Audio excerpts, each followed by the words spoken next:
নমস্কার বন্ধুরা, আরাধ্যা pigeon loft and পেট ফার্মের পক্ষ থেকে একটা নতুন ভিডিও নিয়ে চলে এলাম। আজকে একদম নতুন একটা ভিডিও বানাচ্ছি, জানি না কেমন হবে।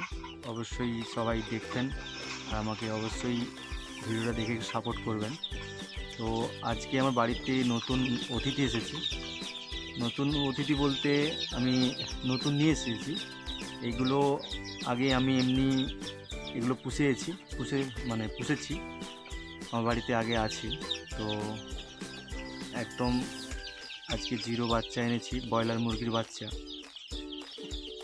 আমার আগের যেগুলো মুরগি বাচ্চাগুলো ছিল, আমি ওগুলো নিয়ে কোনো ভিডিও করা হয়নি আমার।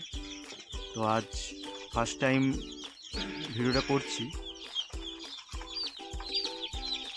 অবশ্যই দেখতে থাকুন ভিডিওটা, আর অবশ্যই সাপোর্ট করবেন, আর চ্যানেলটাকে সাবস্ক্রাইব করবেন, লাইক শেয়ার কমেন্ট করবেন, যাতে আরও নতুন নতুন ভিডিও আমি ছাড়তে পারি।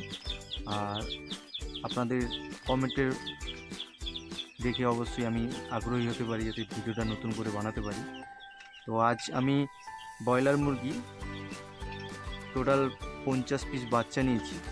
আমার আগে 30 পিস বাচ্চা ছিল, ওগুলো সব সেল হয়ে গেছে, কিছু আছে বাড়িতে। তো আবার নতুন করে 50 পিস বাচ্চা এনেছি। তো বাচ্চাগুলো কেমন কি পরিচর্যা, বাচ্চা জিরো বয়স থেকে বাচ্চার পরিচর্যা কেমন করতে হয়, কি মেস খাওয়াই, সেগুলো নিয়ে একটা ভিডিও করছি। তো নেক্সট ভিডিও অবশ্যই আবার দেব বাচ্চার ব্রুডিং সম্বন্ধে, বাচ্চা কেমন 1 দিন থেকে 3 দিনের বাচ্চা কেমন ব্রুডিং করতে হয় সেটা নিয়েও একটা ভিডিও করব। তো এটা ফার্স্ট করছি, অবশ্যই সাপোর্ট করবেন সবাই, এটাই আশা রাখছি।